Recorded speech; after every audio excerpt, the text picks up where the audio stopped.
Pastora Rubian, si Pastora Tess, Panginoon, nag-hire ng inyong banal na salita, ay ng inyong kabutihan, Panginoon, na ginawa sa kanilang buhay. Dalangin ko, Panginoon, patuloy niyo silang pagpalain, Lord.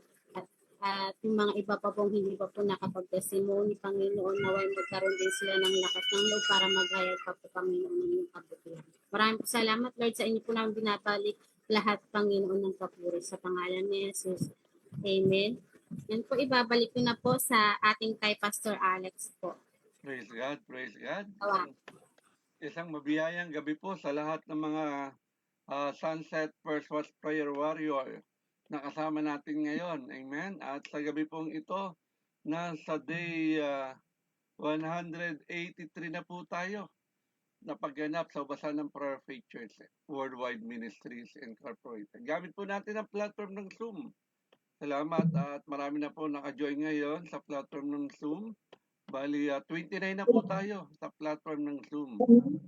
Maraming salamat doon sa mga maagang naka-join sa ating gawain. Amen. At salamat din, of course, sa ating mga tigapanguna na nagse-celebrate ng kanilang 57th wedding anniversary. Amen. Sa ating Bishop Rosa Nasuelo, kasama kay Pastora Glory. Happy 57th wedding anniversary po. At salamat dahil ang gawain natin ngayon sa paghahayag ng salita ng Diyos ay nagagamit natin ang social media. Naka-Facebook Live na tayo. At the same time, ay ibinabato na rin ngayon ng isang manggagawa natin from Jensen doon sa TikTok. Tinignan ko nga kanina yung preaching ni Pastor kahapon, yung pinuri si Pastor PME Annalyn Giray tawag nito, Toledo, biyaya ni Lord, buo naman, kompleto naman. At kung dito sa Facebook ay pang isang buwan lang yung posting natin, ay doon kung gaano katagal itatagal doon sa TikTok. Ewan ko kung gaano kalaki yung capacity na pwede. Ang haba ng mga preaching, pero salamat, nabubuo naman siya. Kaya sa araw pong ito, June 2, 2026, amen, araw ng anibersaryo, wedding anniversary ng ating mga tigapanguna. Kaya binabati po namin kayo, Bishop Ross, Pastora Glory, ng isang maligayang 57th wedding anniversary. At napakaganda po ng mensahe ng Diyos sa ating ngayong gabi, receiving your miracle. Tanggapin natin ang himala, ang ating himala. Okay? Nakaloob ng ating Diyos. Ang tema na sasagutin, how can you receive your miracle? Paano nga ba natin ito matatanggap, marireceive itong himalang ito? Ang gagamitin pong tigapagayag ng salita ng Diyos sa atin sa gabi pong ito, walang iba kundi si Reverend Joanna Amante Gulani. Nak, is your turn? Amen. Naririnig po ba ako? Lakas po ng ulan eh. Oo nga.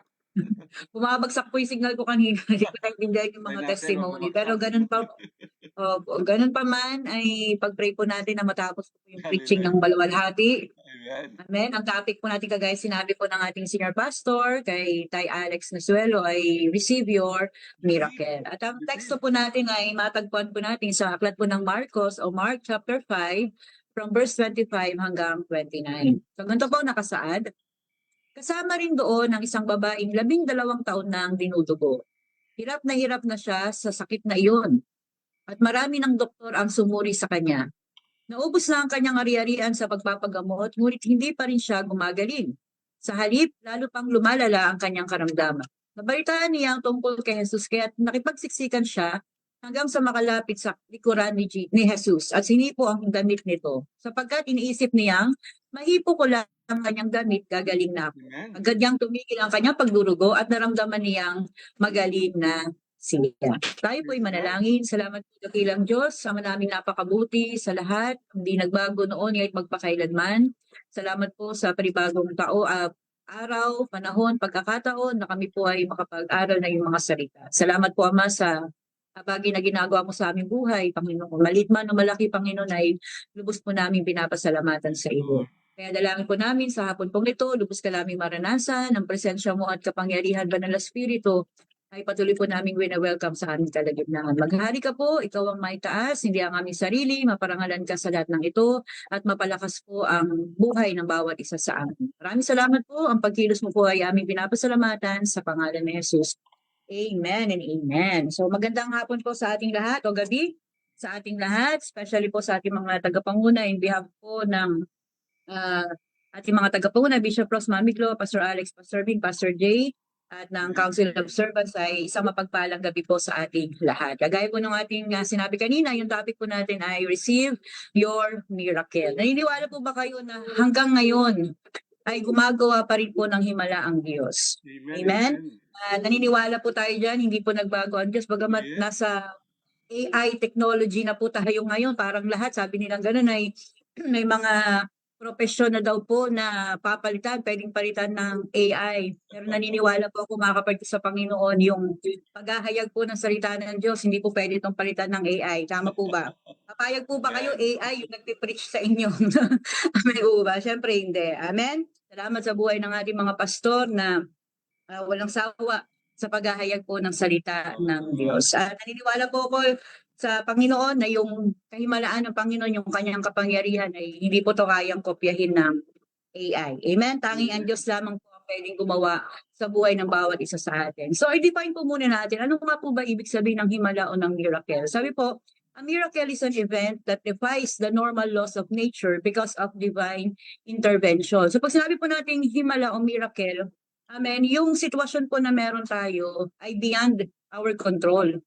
Amen? So, marahil ay nabasa niyo na po yung ministry ni Jesus. Amen? At sa Book of Matthew, Mark, Luke, John, nakita po natin yung mga himalang ginawa ng ating Panginoong Jesus. But even in the Old Testament, napakarami din pong himala tayong nabasa o nasaksihan. Amen? At itong mga kaganapan pong ito, mga kapatid sa Panginoon, sabi doon, merong divine intervention. So, ibig sabihin, hindi siya magaganap, hindi siya mangyayari kung wala po yung pag-intervene ng ating Panginoong Hesus o ng ating Diyos na buhay. Amen? So marami sa atin dito ay nagpipray po for our own miracles. Amen? Sa buhay po ng ating mga tagapanguna, napakarami pong mga pagkakataon na naranasan po natin yung himala ng Diyos kay Bishop Ross, yung buhay po na meron siya ngayon, extension ng Panginoon, himala po yun. Amen? Kay Pastor Alex, yung testimony niya doon sa kanyang panganay na anak, kaya nga daw siya nagpastor. Amen. Kasi nangyari po kay John Bolter. Amen. Kaya nasabi niya sa Panginoon, maglilingkod na ako sa iyong harapan. Nakita niyo po si John Bolter ngayon. Grabe, sobrang literal po na malaki. Mas malaki pa kay Pastor Alex. Amen po. At marami po, lahat po tayo dito naniniwala po ko ay nakaranas po tayo ng himala ng Panginoon. Amen. At alam niyo po yung Diyos natin ay hindi po nagbabagong Diyos. Amen. Until now, amen, gumagawa pa rin po siya ng himala sa buhay po ng bawat isa sa atin. Amen? So yung tema pong sasagutin natin ngayon is how to receive your miracle. So yung ating pong nabasa kanina, alam ko po lahat tayo dito, minsan sa pagkakataon sa buhay natin, especially sa mga pastors ay na-preach na po natin itong bagay na ito. So itong tagpupong ito, merong isang officer na dito sumalubong kay Jesus at papunta sa bahay nila. Amen? Tapos itong babaeng ito na dinudugo ay nabalitaan niya po yung tungkol kay Jesus Christ. So itong tagpong ito, napakarami pong tao na sumasalubong kay Jesus. Amen. Alam naman po natin nung mga panahon pong ngayon, para po siyang yung artista po ba? Amen. Na kapag dumating ay talagang yung crowd, dinudumog po si Jesus Christ. Amen. At sabi doon, merong isang nag-caught ng attention natin kung bakit po natin nagawa to yung babaeng dinudugo nga po for 12 years. At yung nabasa po natin kanina, so nakita po natin kung paano niya naranasan yung himala ng Panginoon. Amen? So, ang tema po natin, guys, sinabi ko kanina is how to receive your miracle. So, number 1 po na sasagutin nating puntos, amen, doon sa ating tema na paano nga ba natin matatanggap yung himala galing sa Panginoon. Number 1, never give up on your situation. So wag daw po tayong bibitaw. Amen. Wag tayong mawawalan ng pag-asa. Amen. So sabi doon, 12 years dinudugo yung babae. Lahat ng kaparaanan ginawa niya na. Amen. Lahat ng pera niya daw po ay naubos na. Amen. Pero ang makikita po natin dito sa babaeng ito ay hindi po siya nawalan ng pag-asa. Amen. So naniniwala po ako bakit siya naroroon sa tagpong iyon sapagkat meron pa rin natitirang pag-asa sa kanyang puso. Amen. Sabi po ng Mangangaral chapter 9 verse 4a, sabi doon, hangga't ang tao ay nabubuhay, hindi siya dapat mawalan ng pag-asa. So biblical po pala yung mga sinasabi natin na habang buhay may pag-asa. Amen? So namatagpuan pala natin yan sa aklat po ng Mangangaral chapter 9 verse 4a. Sabi doon, hangga't ang tao ay nabubuhay, hindi siya dapat mawalan ng pag-asa. Tandaan po natin mga kapatid sa Panginoon, hangga't buhay ka, may hininga. Tandaan po natin na hindi pa tapos ang Diyos sa buhay mo. Amen? So yung babae itong yun, 12 years. Grabe, sabi doon, naubos na yung kanyang naipundar na ari-arian, lahat ng kayamanan niya naubos na.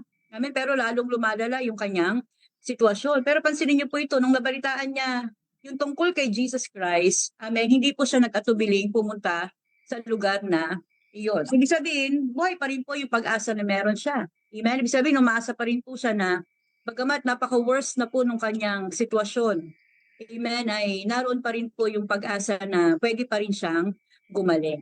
Amen. At nakakatuwa po doon, mga kapatid ko sa Lord, ay yung kanyang inaasahan ay tinugon po ng Panginoon. Kaya nga po encouragement sa atin sa hapon pong ito, bagamat tila nagtatagal po yung mga bagay na hinihiling natin sa Panginoon. Kasi alam ko po may mga sitwasyon tayo na alam po natin hindi talaga natin kaya. It's beyond our control. Amen. It's beyond our strength. Amen. Yung sitwasyon na meron tayo. Pero ngayon po ay paalala sa atin ng Panginoon. Imagine niyo po yung 12 years, pero hindi po nasiraan ng loob yung babae. Amen. Ikaw baka isang buwan ka pa lang nananalangin ay pinanghihinaan ka na ng loob. Baka nawawalan ka na ng pag-asa. Pero ito ay yung naranasan po ng babaeng inagasan ay maging eye-opener po sa atin. Amen. Magbigay sa atin ng, ng lakas. Amen. Na kahit nagtatagal po, amen, yung pagtugon ng Panginoon doon sa ating mga inaasahan. Pero tiyak po, amen, ang pangako ng Panginoon. Kaya masabi mo sa sarili mo, hindi ako mag-give up. I will never give up on my situation. Amen po ba? Sabi ko nga po madalas, mga kapatid ko sa Panginoon, ay kung aayaw tayo, sa harapan ng Diyos, tayo din po yung talo. Amen po ba? Kung hindi tayo tutuloy, pwedeng dumating po sa panahon na pagsisihan natin ito habang buhay. Amen? Kaya pag sa Panginoon po, tatandaan niyo po ay dapat no regrets tayo sa harapan ng Panginoon. Amen? Laban lang po tayo. Magpatuloy lang po tayo sa harapan ng Panginoon. Kasi yung nangako naman po sa atin, hindi yung pastor. Amen? Ang nangako po sa atin ay ang ating Diyos na buhay. Amen? He is a miracle working God. Amen? Kaya pa rin gumawa ng Diyos ng himala hanggang sa mga panahon pong ito. Kaya nga po mga kapatid ko sa Lord, dapat hindi po tayo nagpapadala sa lungkot, lalo na po sa takot. Amen? Ang mga Kristiyano daw po, kahit mabigat yung pinagdaraanan, laging masaya. Amen? Yung sabi po ng kanta, ang buhay ng Kristiyano ay masayang tunay. Amen? Kaya madalas, lagi sinasabi sa atin, para daw po tayo mga nasisiraan ng bayad. Kasi amen, iyak-tawa tayo sa gawain ng Panginoon. Tumatawa, sumiiyak, tumatawa, umiiyak. Amen po ba? Kasi ganun talaga yung meron Kristo sa buhay. Amen, mabigat yung sitwasyon pero nagagawa po natin ngumiti at magpalakas din, mag-encourage sa iba sapagkat buhay din po yung pag-asang meron tayo sa harapan ng Panginoon. Amen? Kung sa mundong ito tayo aasa, mga kapatid sa Lord, ay ano ba meron sa mundo? False hope. Amin, kagaya sinabi ko nung birthday ni Pastor Retes doon sa Asinan, ako po nag-preach nung birthday niya. Sabi ko sa mundo, sabi ng mundo ay, you're in good hands with Metrobank. Amen po ba? Amen? Sabi ng Metrobank po yun. Pero ano po sabi ng Lord? Sabi niya, tayo po ay hawak niya sa kanyang mga kamay. At ang pangako niya sa book of John, amen, sabi niya doon ay, no one can snatch you away from my hand. Amen. Sabi po ng Meralco, may liwanag ang buhay. Pero hindi ko alam kung nagliwanag ang buhay nyo nung natanggap nyo po yung mga bill nyo sa kuryente. Amen po. Sila Pastor Retes, ang bill nila sa kuryente ay 17,000. Imagine niyo po yung parang sahod ng kalahating buwan ay ibabayad lang nila sa bill nila sa kuryente. Hindi ko alam kung nagliwanag ba yung buhay ng mga kapatid ko. Amen. Nung tinanggap nila yung bill nila galing ng sa Meco. Amen po ba? Pero ano sabi po ng Panginoon? Jesus is the light of the world. Amen po ba? Kaya kung ang papaniwalaan, kung meron po tayong papaniwalaan, mga kapatid sa Lord, ay mas masarap pong paniwalaan ang sinasabi ng salita ng Diyos. Amen? Sa dami po ng lumalabas ngayon sa social media, sabi ko nga, nung nakaraan po kasi, nag-start na po ako ng aking fitness journey. Siyempre nagbuntis po tayo, medyo lumobo na naman tayo. Amen? Pero marami kang makikita sa social media na low carb. Isa ay plant-based.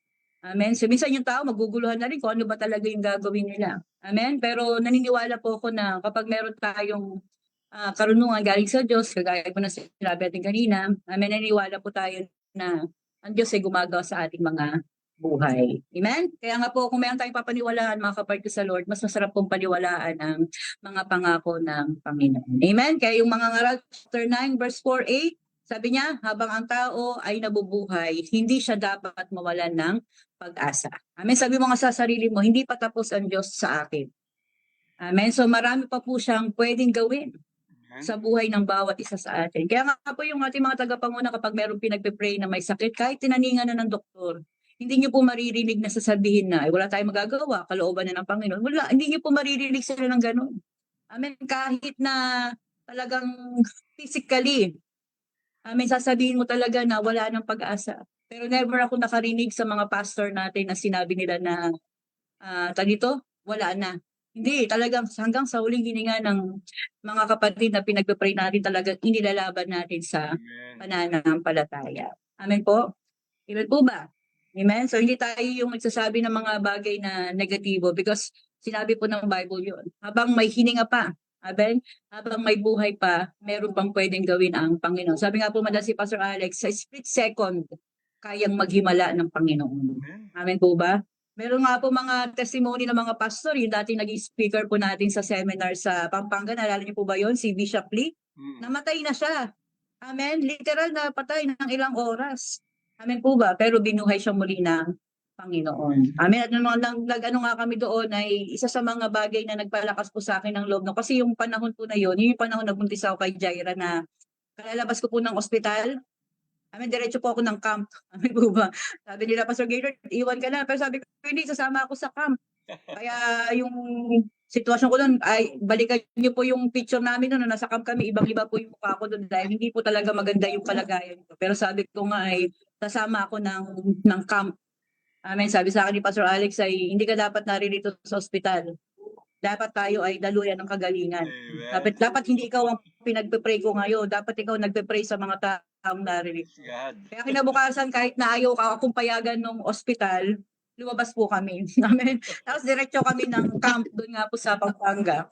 At yung message nga po na yun, yung testimony na yun ng pastor ay grabe po yung ginawa sa buhay ko. Pinalakas po talaga ako nung testimony nung pastor na yun. Na siya, naranasan niya ng mamatay.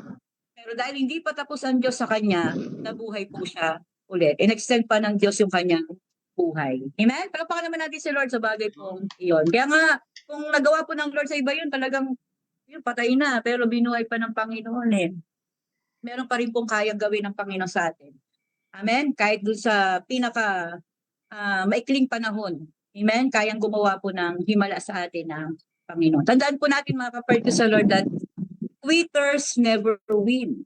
Amen. Yung mga umayaw, kailanman hindi yan mananalo. Hindi magkatagumpay sa harapan ng Diyos. Amen. Kaya meron tayong pag-asa, buhay na pag-asa sa Panginoon. Amen. Meron po tayong kumpiyansa sa ating hinaharap. Amen. Kaya ang araw ng bukas po ay dapat nananabik tayo. Hindi po dapat tayo natatakot. Amen. Ang araw ng bukas ay nabikan, hindi kinatatakutan. Amen. Ano pa po? So ano po nangyari doon sa babae? Kagaya sinabi ko kanina. So hindi po siya sumuko. Inilaban niya po yung kanyang buhay. Amen. Hanggang sa dumating po yung araw na siya ay gumaling. Amen. Sabi ko nga po madalas, kung maghihintay ka na rin lang, maghintay ka na ng may pananabik at punong-puno ng pag-asa.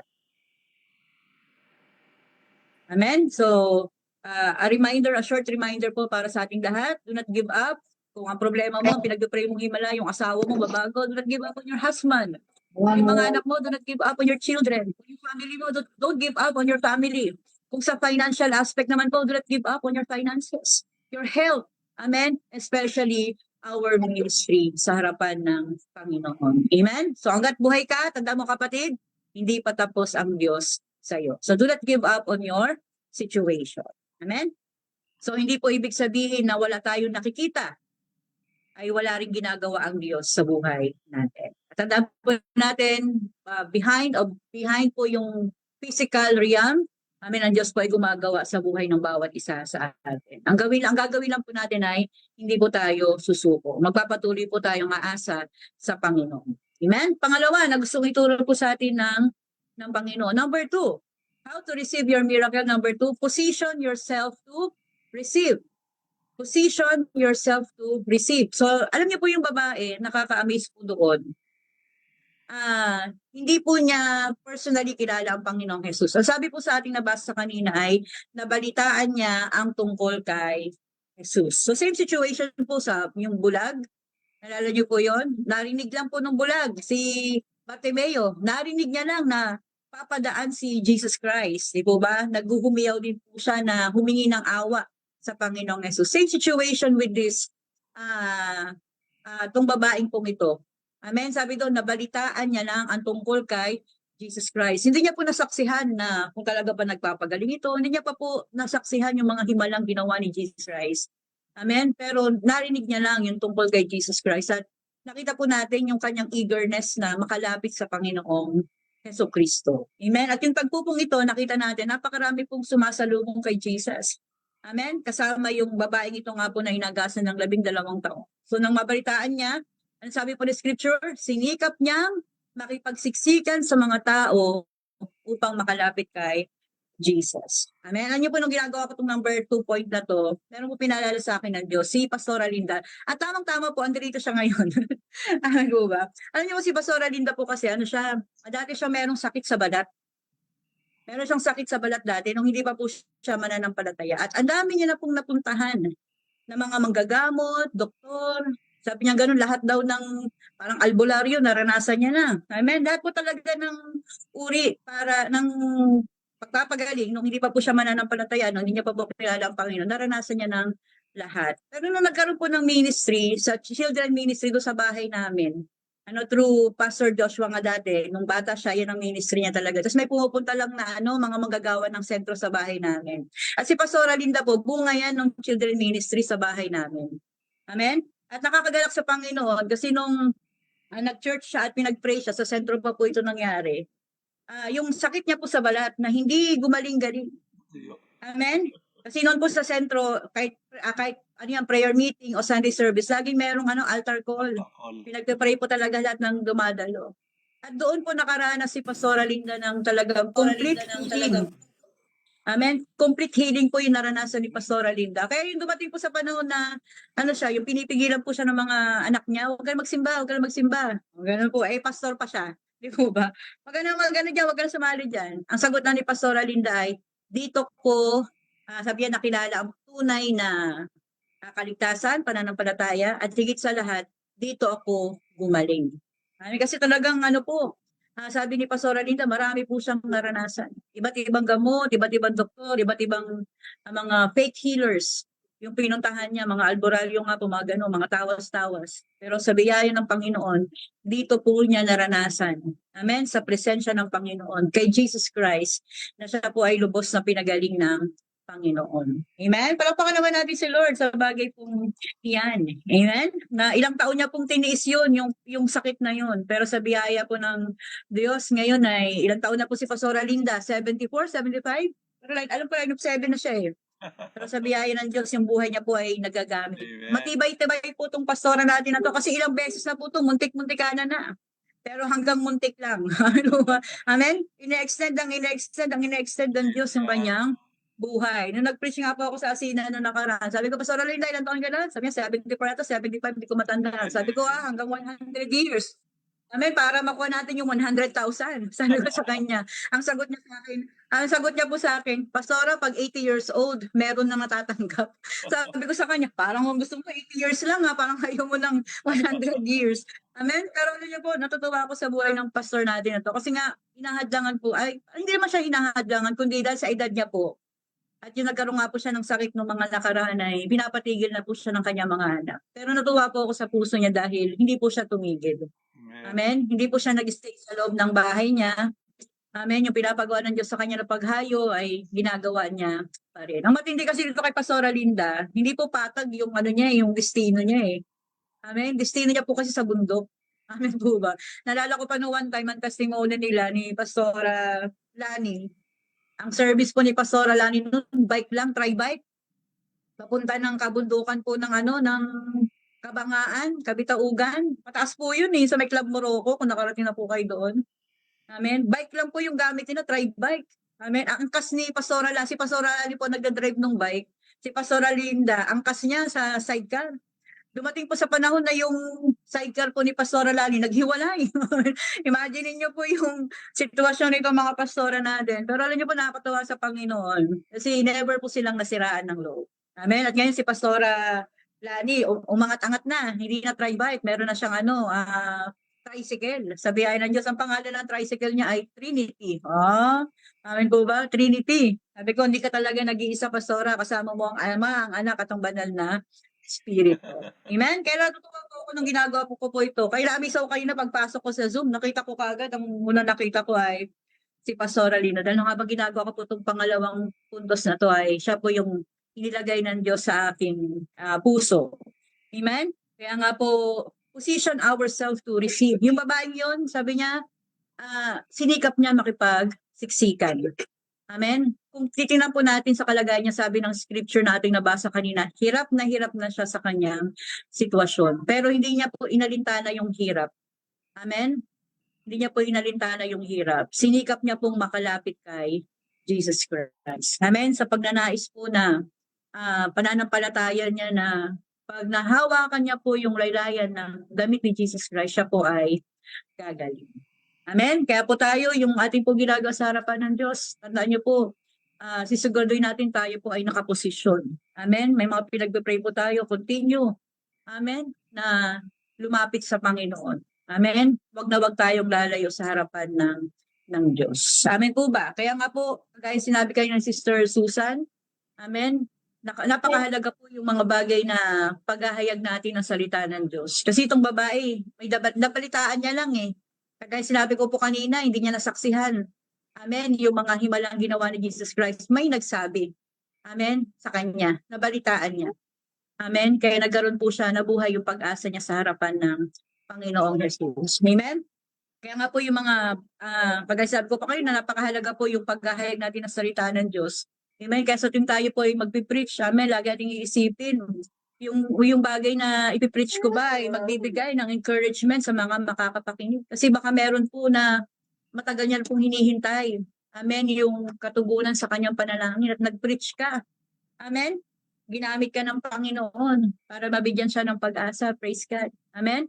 So iisipin po natin, pag-pray natin sa Diyos, Lord, yung ipipreach ko po, nawa, marami pong mailapit ito ng mga tao sa iyong paanan. Amen. Especially po yung ating pong live. Napakalawak po ng range na naaabot niya. Ngayon may bago pa po through Pastora Sandra Woodruff, po yung TikTok. Amen po ba? Kaya nga po mga kapag-sir, napakahalaga po yung ating ginagawa everyday na nakapag-preach po tayo. Marami pong naabot ng salita ng Diyos. Amen? Kaya napakahalaga po nun. Kasi marami po talagang tao na kailangan nila ang salita ng Diyos. Amen? Sabi po nakit ng Roma, paano sila sasampalataya kung wala silang mapapakinggan? Amen po ba? At paano sila makakapakinig kung wala namang maghahayag? Kaya salamat po sa buhay ng bawat isang kapastoran na patuloy na ang puso ay nakalaan para po magturo. Amen? Sa mga churches man natin, yung mga humahayo, amen, sa mga lugar na hindi naaabot po ng social media. Amen? At especially po doon sa ating platform ng Zoom at ng live sa FB. Amen? Lahat po yan ay nakikita ng Panginoon ng inyong pong pagpapagay. Amen? Kaya palakpakan po natin ang Diyos sa bagay po. Yeah. Tatandaan po natin yung mga salita po ng Diyos na ating pinapangaral. Amen. Lagi po natin ipagpipray na ang mga tao po ay magkaroon ng pag-asa. Amen. Mabigyan po sila ng encouragement. Amen. At higit sa lahat ay mailapit po natin sila sa harapan ng ating Panginoong Jesucristo. Amen. Pangatlo, gusto ituro po sa atin ng Panginoon. How to receive your miracle. Number 1 po, do not give up or never give up on your situation. Agaya po ng ginawa ng babaeng inagasan 12 years. Inilaban niya po yung kanyang buhay. Amen. Hanggang sa masumpungan niya po yung kagalingan sa Panginoong Jesus. Pangalawa po ay position yourself to receive. Amen. Nung nabalitaan niya, sinikap niya po, kahit na napakahirap po nung kanyang kalalagayan ay sinikap niyang mapalapit. Amen, sa ating Panginoong Jesus. Pangatlo, na gusto ituro po sa atin ng Lord, how to receive your miracle is to believe in Jesus and expect greater things from Him. Amen. Believe in Jesus and expect greater things from him. Amen. Yung ating nabasa kanina, ano po yung deklarasyon ng babae? Mahawakan ko lamang ang laylayan ng kanyang damit ay tiyak akong gagaling. At nangyari po ba yun, mga kapatid sa Lord? Kung mababasa niyo po yung mga succeeding verses, hindi ko na po sinama. Amen? Nakaranas po siya ng himala. Amen? Yung agad-agad. Amen? Yung instant healing. Amen? Agad-agad, sabi po ng scripture ay tumigil ang kanyang pagdurugo. Amen po ba? So yung 12 years, imagine po yun, daming perang na nasayang, pero sa harapan ng Panginoon, instant healing. At ginagawa pa rin po yan ng Panginoon. Amen. God still heals today. Amen po ba? Nakakaranas pa rin po tayo ng instant na pagpapagaling galing sa Panginoon. Amen. Tandaan po natin sa panahon ng kagipitan, sino po ang makakapitan? Hindi po yung Bombay, hindi po yung kumare, hindi po yung kumpare. Amen. Sa panahon ng kagipitan, si Jesus ang ating malalapitan. Amen po ba? Sabi po ng Romans chapter 10 verse 11, ang sino mang sumampalataya, magtiwala sa kanya kailanman ay hindi niya ipapahiya. Amen? So yung babaeng ito, sa tagpupong ito, wala na siyang option. Kasi lahat ng paraan nagawa niya. Amen? Pero nung dumaan po si Jesus Christ, amen? Dumaan lang po sa lugar na yun. Actually, hindi siya yung pupuntahan. Nadaanan lang. Amen siya ni Jesus Christ. Amen. Papunta dapat siya doon kay Jairo. Nalala niyo po yung tagpong ito? Amen. Doon sa anak ni Jairo, papunta po siya doon. Pero salamat sa Panginoon. Amen. Ay hindi po siya initsipwera ng Panginoon.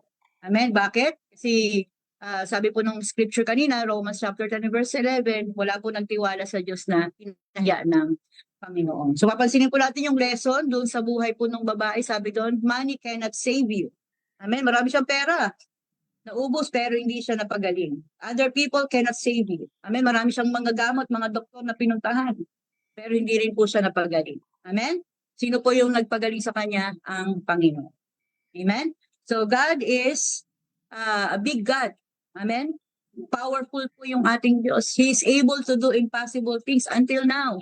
Hindi lang po noong unang panahon, until now. Sabi po yung ating malaking banner sa harapan, Jesus Christ is the same yesterday, today, and forever. Hindi po siya nagbabagong Diyos. Amen? He always do miracles. Lagi pa rin po siya gumagawa ng mga himala. Ano po sabi ng aklat ng Efeso chapter 3 verse 20? Sa Kanya na makakagawa ng higit pa kaysa maaari nating hilingin at isipin sa pamamagitan ng kapangyarihang kumikilos sa atin. Amen? Kaya nga kung mag-expect na rin lang po tayo sa Diyos, mag-expect na po tayo ng malaki. Amen po ba? Lagi sinasabi ni Pastor Alex, kahit split seconds, amen, kayang gumawa ng Diyos ng himala. Amen? Kaya lagi po tayong aasa. Kanino? Sa Diyos. Amen? Hindi sa kung anong meron tayo. Amen? Hindi sa kung anong bagay na meron ng mundong ito, kundi sa Diyos, amen, na nangako sa buhay ng bawat isa sa atin. Kaya nga po bilang pawakas mga kapatid ko sa Panginoon, dalawa lang po yung pwede nating pagpilian, ang maniwala o magduda. Amen? Pero tatandaan niyo po lagi, mas lamang, amen, ang naniniwala at nananampalataya sa Panginoong Hesukristo. Kaya ating sinabi kanina, wala pong binibigo ang Panginoon sa lahat ng mga nagtitiwala, amen, at nananalig sa kanyang harap. Amen? Kaya po tayong lahat ay yumuko na at manalangin. Salamat po, dakilang Diyos, sa iyong word. At naniniwala po kami na you are a miracle working God. Until now, Lord, hindi ka nagbago. Kaya mo pa rin gumawa ng himala. Gumagawa ka pa rin, Lord Diyos, ng himala. At ang buhay ng bawat isa sa amin dito, Lord, may mga testimony, Panginoon, kung paano ka malahimalang kumilos sa aming mga buhay. Kaya Lord, lagi kami magagalak habang kami naghihintay. Hindi kami matatakot sa araw ng bukas, hindi kami malulungkot, Panginoon. Sa iyo kami aasa, O Diyos, sapagkat ikaw lamang po ang may kakayanan na gumawa, Panginoon, ng malalaking bagay sa aming mga buhay. Salamat po, Ama, napakabuti mo. Ang lahat ng ito ay sa iyo, sa pangalan ni Jesus. Amen and amen. Pinabalik ko na po kay Pastor Alex. Amen, amen. Praise God. Maraming salamat na sa kapahayagan ng salita ng Diyos. Itong bagay na ginagawa natin ito, himala po ito ni God. Nang maka-join tayo sa kabila ng kaabalahan natin, no? O, kanina nga, nasa labas kami, pero yung heart natin, nasa sunset na. Amen. Kaya talagang himala ni Lord na gagawa natin ito. Kaya ang gagawin lang natin, angkinin na natin ang himala. Dahil ang himala ay nasa atin na. Amen? Yun ang ating pinanghawakan. Maraming salamat, Nak. Binabalik ko na kay Pastora Jaji. Nak? Purihin po yung Panginoon. Salamat Praise God, po, praise God. Pastora Joanna, sa